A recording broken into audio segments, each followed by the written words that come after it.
Good morning and welcome back to another episode of Bethel Park Historical Society's TV cable program. My name is Bill Haberther and I'm very excited because this morning, after about 60 years, there will be about 35 students from the gifted class of Bethel Park School District taking part in a history lesson based on the 1931 Coverdale strike. We have two young women from Point Park University who will be teaching the history lesson, having a craft, and then having a lunch. This is in conjunction also with the Heinz History Center because the Bethel Park Historical Society is a member of their HCAP program. So it's really significant in that the Historical Society, the Heinz History Center, Point Park University, and Bethel Park School District are all combining forces to give the kids in our community a sense of what happened 90 years ago. And just like any classroom essay, they're going to compare and contrast how you did a strike back in 1931 with how you would strike today in 2021. So there's a 90-year gap that we'll be researching this morning. So stay with us and welcome the kids, and we'll be back shortly.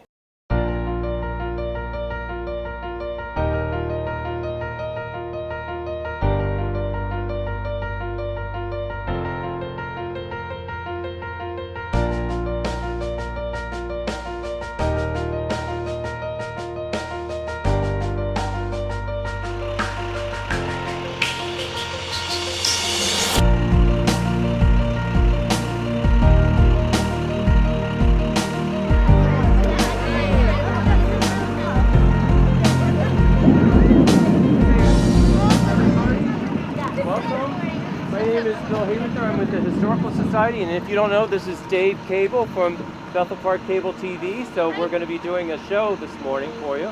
We're so excited to have you guys here.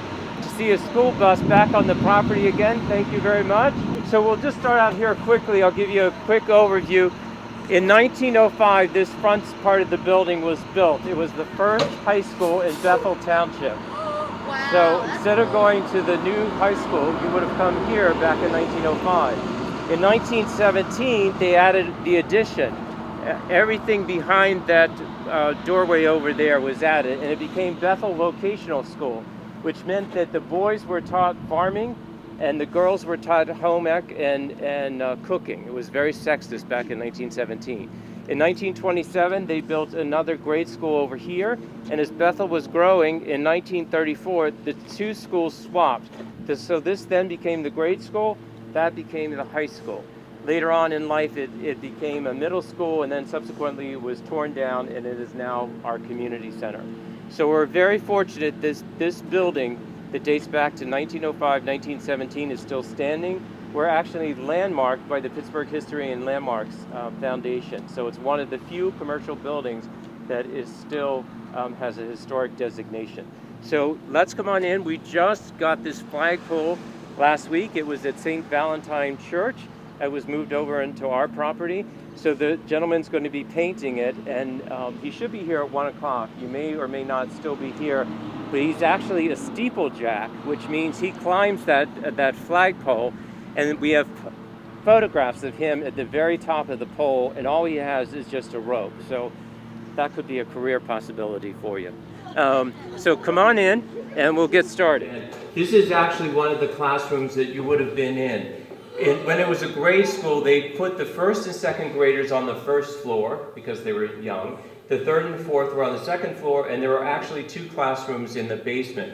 So the older kids would have been down in the basement.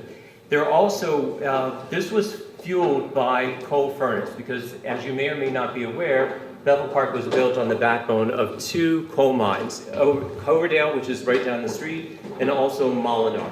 So some of the younger boys would actually have helped the janitor in the morning stoke the coal furnace to heat the building. Now we're fortunate that we had gotten two state grants, so it cost $140,000 to heat this, to get 4 heaters and air conditioners for this floor, and $170,000 for the second floor. So that's a lot of money. Coal was much cheaper back then. So if you look, these are the original floors from 1917. If you look down, there's you'll see kind of oval marks. The desk used to be screwed into the floor, and the desk faced the blackboard this way. So if you see those, that's what those marks are in the floor. Our goal here was not only to renovate this historically landmark building, but also to create a repository for the history of our community. And what I mean by that is we're now at the point where we're collecting all kinds of artifacts of the history of our community, because Bethel goes back to 1886. And do you all know that it used to be just called Bethel? But when the postal system came into play, there was another Bethel in another part of the state, and people's mail kept getting confused with those two. So they added the park to it. And we're fortunate that we have a band uniform which predates 1964, because in 1964 it became Bethel Park. That's called a 5-in-1 uniform. So there are 5 different looks that you could use that uniform. That's 1, you take off the front piece, turn it around, that's 2, you take it off completely, that's 3, then the lapel is 4, then another lapel, that's 5. Any musical students here? What? All right. Keep up the good work. You could be wearing something like that. And then of course we all know that Bethel Park has cheerleaders, majorettes, and Bethettes. So back by Mr. Cromie is one of our Bethette uniforms. Interestingly enough, the woman and 3 of her friends who first started the Bethettes back in 1957, I believe, the skirt is part of her original uniform. It's never changed in all those years. And about 40 years later, her daughter became a Bethette, and that's her jacket. So we have 2 generations of Bethettes, and of course the Shakers that we have. The room that you walk through is our coal miner museum, and it's got a lump of coal, fire safety lanterns, a pickaxe, helmets dating back to 1927, and some other items which we'll show during the classroom break. So there are 4 classrooms on this floor. The 4th one over in the corner is Reginald's Coffee Shop. Does anybody come here with your parents? Good. And there's another classroom on this floor that was sponsored by the Daughters of the American Revolution, the local chapter. It's called the Bethel Fife and Drum. And they're actual descendants of the Revolutionary War soldiers. So if you've ever been to Bethel Cemetery by Bethel Presbyterian Church, you'll know that in that cemetery there are 545 veterans, 14 of which are from the American Revolutionary War, and one grave is from the Civil War. So we're very fortunate that that cemetery is very much steeped in history. So let's just circle around. In the room next door that we'll walk through, we have our library, which houses all the yearbooks from Bethel, the Bethel Beacon. The first Bethel Beacon was produced in 1932. And then to the left, we'll also check in our military museum. Now, way back when you were in school, you may have gone into that room because that was the principal's office. But I think since this is the gifted class, we wouldn't have any problems with that.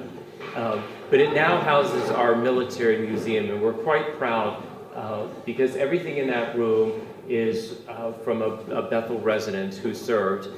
And we have things from the Civil War, the First World War, the Second World War, Korea, Vietnam, and Afghanistan. So it's really quite an impressive collection. If anybody's been down to Soldiers and Sailors Museum in Oakland, we're a smaller version of that right now. So if we can, we'll just move through these 2 rooms quickly. Then we're going to go upstairs, and we have our classroom museum, and that's where the 2 student teachers from Point Park University are going to conduct your history lesson. All right? So come on. Yes, and I'll go through that. There's a All right, guys, so this room is kind of broken down by showcases. The bottom shelf here is from the Civil War. We actually have a bugle. This is a tombstone from a Confederate soldier who was a prisoner of war. He was from one of the southern states. He was injured here in a battle, and when he died as a result of his injuries, he was buried in Allegheny Cemetery.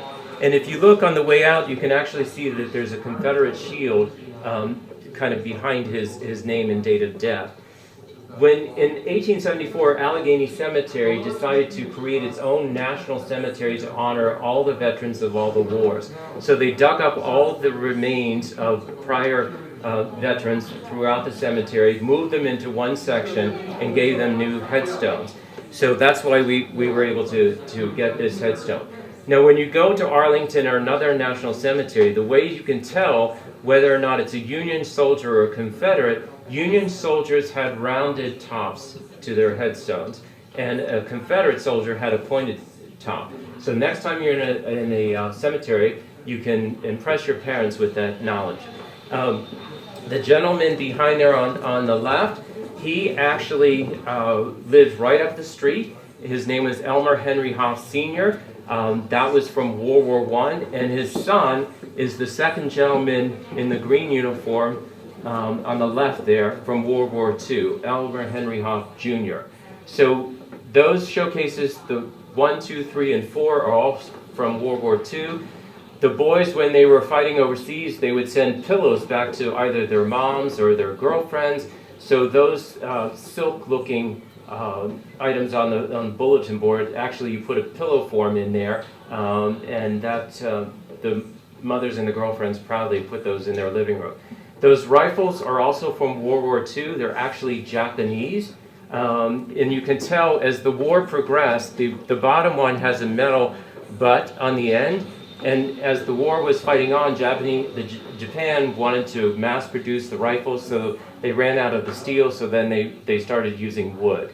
So we've taken out the firing pins so they're non-operational. There's actually a bayonet on the bottom one that's still quite sharp. And if you look in the middle, on the top, there's actually, right by that sight on the lower one, there's a chrysanthemum, which is the sign of the Japanese royal family. It's 13 petals. Interesting little fact that flag in the corner on the World War II cot is from a Navy ship for the chaplain, and that is the only flag that can be flown higher than a U.S. American flag because God is above everyone. So then we circle around.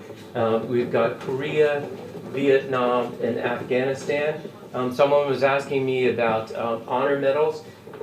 This woman, retired Lieutenant Colonel Ruth McMurdo, the first medal on her lapel is a Bronze Star. She fought in Korea and Vietnam. She was a nurse in those two with the Air Force. We also have, has anybody ever been to Jim Jenkins Lawn and Garden Center? Maybe your parents have taken you? Well, his father-in-law is Mr. Schmidt, and he's the gentleman there in the corner. He was a tanker in Korea, and that's his Purple Heart. And then we have, we have a few more medals here, some Purple Hearts, and some other value medals. This is a gas mask from World War II, and we also have a gas mask from Germany, and a belt, and some utensils. So it's quite an impressive collection. This we just got about a month ago. It is a bayonet, but what's interesting about this, it's from the Indian Wars, which dates to 1863. And the reason we knew that is because this is called a frog. It hung off of your belt. So it's quite an impressive collection.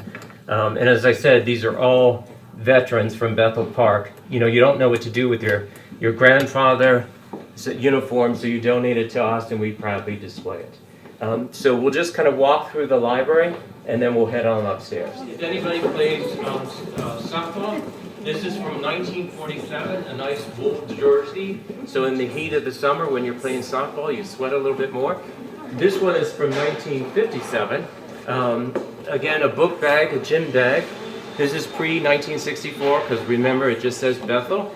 And then this is actually a friend of mine that I went to high school with. This is his gym bag from the 60s.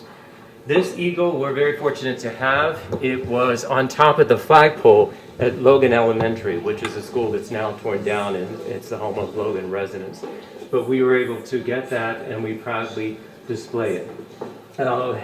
You may have noticed the telephone in the niche as you walked in, the payphone. We have another collection of old-fashioned phones. These are binders from the early 1900s from the magistrate. So the first thing I did when I got those is I looked for Haberther to see whether or not any of my relatives had gotten in trouble. Unfortunately, our name isn't in there. These are all of our yearbooks. And just another nice collection. Does anybody read the Hardy Boys or Nancy Drew? We have an entire collection over there of both, which someone had donated to us. And then we've got Brownies, Girl Scouts, Eagle Scouts, Bethets. That was a head majorette up there from the 1940s. And of course, Bethel Park, the emblem is the Black Hawk. And that's, Black Hawk was painted decades ago, and that was in one of the classrooms in the basement, so we brought that up. And that's a relatively new cheerleading outfit that we got. All right? Come on upstairs. Hey everybody, we're just going to stop here for a few minutes. I just want to continue our history lesson. This is part of the 1905 building. And actually it was the auditorium, they did performances here. And as a senior, you were required to participate in what's called an operetta. It's kind of like the campus shows that they have nowadays. And then sometime in the subsequent decades, they added a wall to create 2 classrooms. And our goal at the Historical Society was to return the building back to its 1905 and 1917 floor plan. So when I tell you we were here tearing down the wall, the ceiling, and all the other walls, and it was kind of fun because we opened up a window, we had a dumpster outside, and there were probably about 6 of us, and we would throw plaster and laugh, and there was a tin ceiling up here, out the window, and whoever missed the dumpster, we made them go downstairs and clean up the yard. So it was, you wanted to make sure that you got everything in the dumpster. So this room was the most work and the most expensive to do, but it turned out beautifully. And we were very fortunate that the Bethel Park Community Foundation, which is a wonderful organization, that when you all get to college age, you need to apply because there are about 12 different scholarships that the foundation gives out money for. So please keep that in the back of your mind. I'm also a trustee on the foundation. So it's kind of like my goal here was to raise $1 million to renovate the building, and with the foundation was to spend $1 million for scholarships, endowments, and some other things to help Bethel Park as a community. So this is our auditorium space. We have a flat screen TV. The goal here is to be able to have speakers come in, do lecture series. Now that we have heat and air conditioning, that's all possible. And there are 100 chairs in this space. We also rent out the building for venues, so when it comes time for your graduation party, please tell your parents you're going to have your graduation party here. Baby showers, bridal showers. I had my 40th high school reunion here a couple of years ago, so it's a great venue for that type of thing. So come on, we'll go down to the classroom and get the program started with. Oh, I should introduce you. Sorry. That's okay. This is Lily Fields and Daniel Nuttridge. Yes. And they are your 2 teachers for this morning's class. So come on down. Well, did you know that we are really close to a mine, like Miss Danielle just said? Yeah. Did anyone know that there were mines in Bethel Park? Yeah? Wow. Oh my goodness, that's awesome. This is great. So, one of the mines that's really close to here is the Coverdale Mine. So, there is a literal mine in your backyard. Crazy.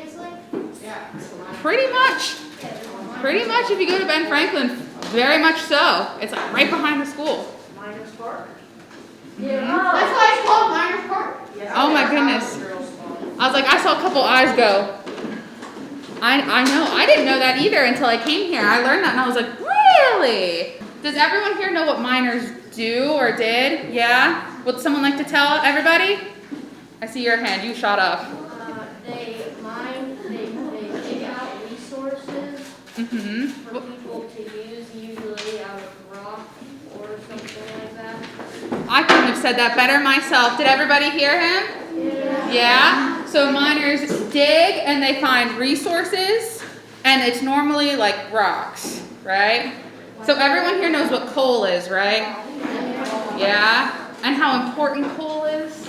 How you use it to heat your houses, or how they used to heat their houses? I heard Santa brings it over here. Has anyone here gotten coal from Santa?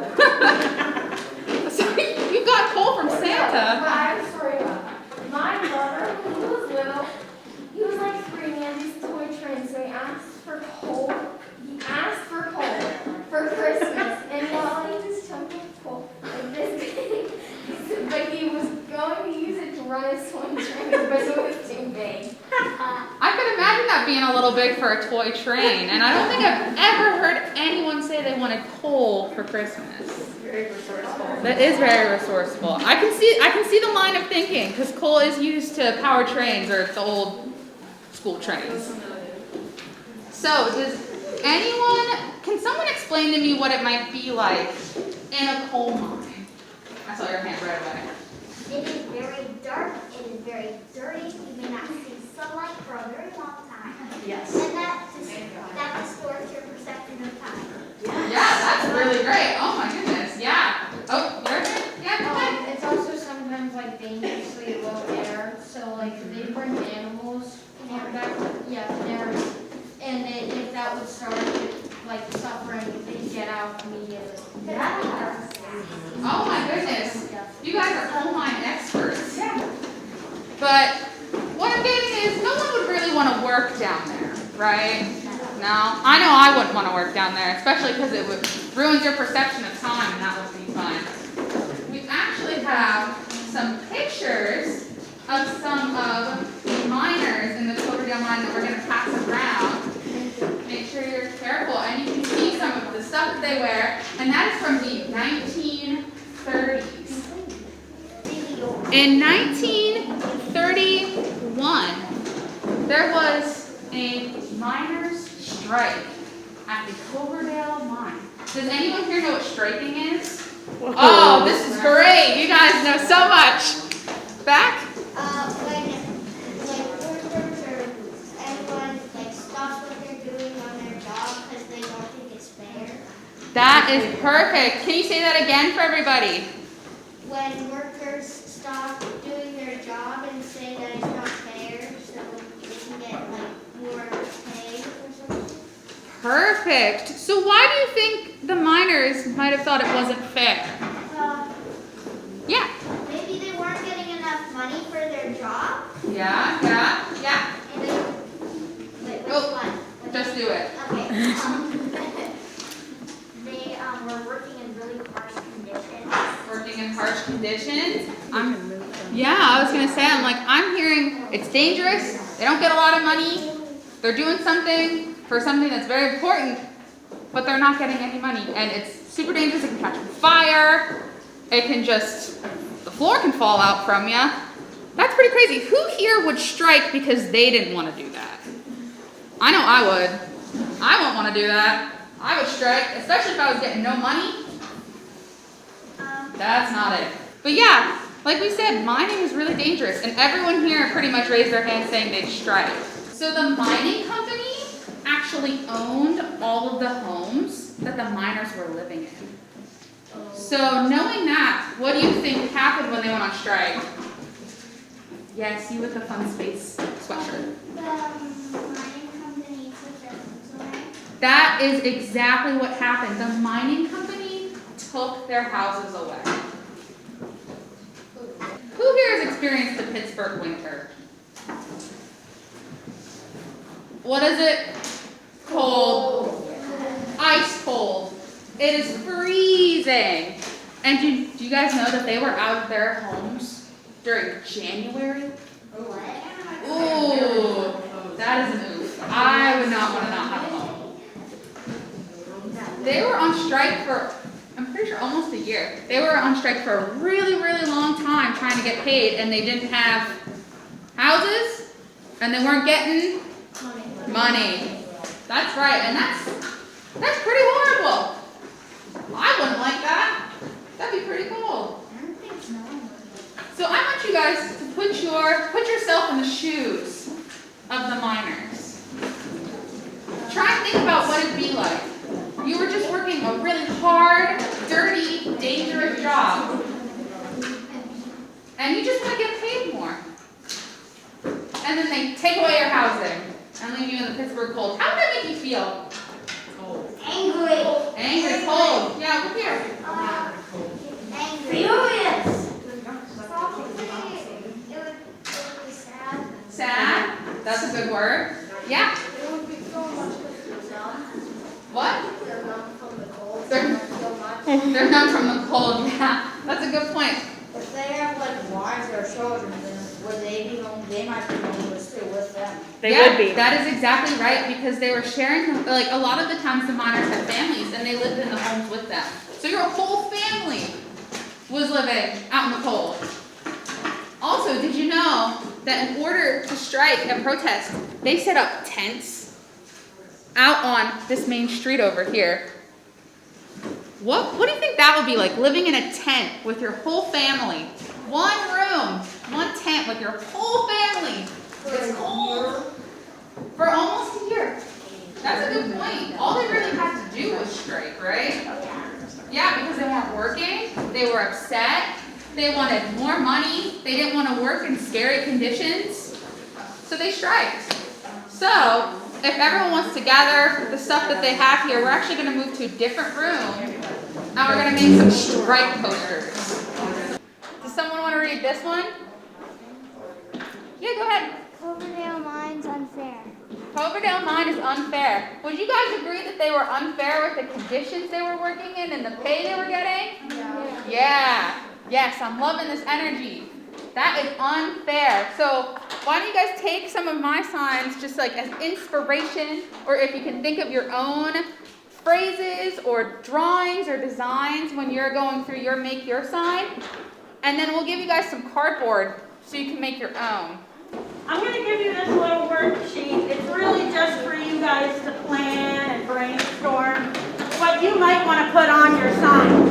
Then when you're ready, we'll start making some actual signs that we can march with. You are welcome. Come in. There you go. Both sides, or just pick whichever one you like the most.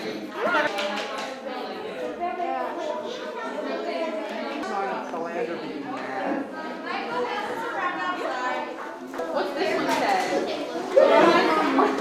Chaos. I love it with the little emojis. That's perfect.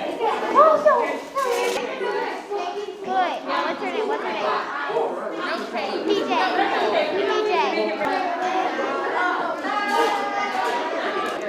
All right. I need someone who is very passionate about their strike to be our line leader. I want you to raise your hand with the most gusto that you can. I saw you back there. You were ready when I said gusto. So you're going to be our line leader, and then does someone want to be our strong caboose? You need to make sure we don't lose Your any hand also strikers. shot up. So I'm going to need my line leader to come right over here. We're going to use that, and we're going to say, Cloverdale is unfair. We're not going in there. You got it? In there. Cloverdale is unfair. We're not going in there. Cloverdale is unfair. We're not going in there. Cloverdale is unfair. We're not going. Make sure you follow. Cloverdale is unfair. We're not going in there. Cloverdale is unfair. We're not going in there. Cloverdale is unfair. We're not going in there. Cloverdale is unfair. We're not going in there. Cloverdale is unfair. We're not going in there. 1, 2, 3. Workers' rights! Well, what a great morning it's been. It's so amazing after 60 years to see 30-some kids back in the classroom upstairs, really getting a sense of what it would have been like back in the day to have a class in this beautiful building. So the kids actually, they got their history lesson, they did a craft project, they made strike placards, and they actually went outside and performed a little strike. So we're very fortunate in that Pittsburgh Fresh had donated lunches for them, so we greatly appreciate that. And now they're going to enjoy lunch. And we look forward to doing events like this in the future, because that's what this building is all about. The Bethel Park Historical Society, it's the Schoolhouse Arts and History Center. We focus on the history of our community and the arts. So we look forward to seeing you on another episode of Bethel Park Historical Society. Thank you very much.